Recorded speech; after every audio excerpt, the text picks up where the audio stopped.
The tower defense game is growing more prevalent on iOS, but few recent examples, Anomaly Warzone Earth being the most notable exception, have added much to the increased stage genre. Other than looking gorgeous, Jelly Defense doesn't have much to add either, but at first you might wonder if that matters, because this really is an exceptionally pretty game. Your towers are gelatinous alien beasts, whose eyes and antenna increase in number as you upgrade them. They look particularly striking against the crisp, monochromatic backgrounds on each level, with gentle animations bringing them to life. The jellies, your enemies, bound on screen with such enthusiasm that you almost feel bad for shooting them down. Larger foes, meanwhile, waddle on with an oddly adorable frown. Not only does the visual style look beautiful, but it serves the game well with its clarity. The contrasting colours means there's no chance you'll miss any of the action. Meanwhile, a series of quirky tunes reminiscent of Loco Roco and the Katamari games are the kind of all-too-hummable nonsense that can worm its way into your brain very quickly.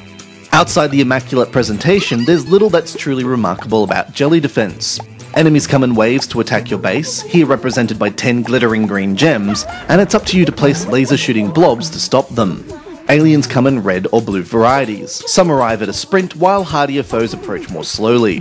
Towers will only shoot at jellies of the same colour, so it's fortunate your main units in the early stages is a non-discriminatory hybrid. Most enemies will drop coins when defeated, which you'll tap to pick up so you can afford to build new towers. The process repeats as you build new units and reinforce existing ones, and the game settles into a familiar rhythm. Holding your finger on a unit gives you the opportunity to upgrade or sell it. The brief wait for a circular meter to fill for either choice initially feels frustrating, but you soon factor it into your tactics. Later, you'll be able to invent new unit types, which are a little more expensive, but can help you manage large enemy groups, like a unit that blows purple smoke to slow encroaching invaders. The game introduces bosses, new enemy types, and units at a steady pace, but after a while, and in fairness, this is true of many tower defense games, it all begins to feel a little samey.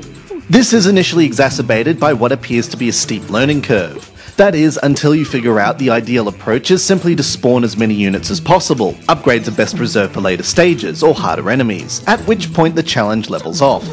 Still, it's extremely polished and charming, and there are several hours worth of content to exhaust. The occasional power-ups are fun too. Meteor strikes can blitz whole waves, while tornadoes scatter jellies far and wide. Besides, it's hard to be grumpy at a game whose level select screen sees you rotating a giant cycloptic space hedgehog that whoops with delight at each spin, and then rewards you with an achievement for idly dicking around.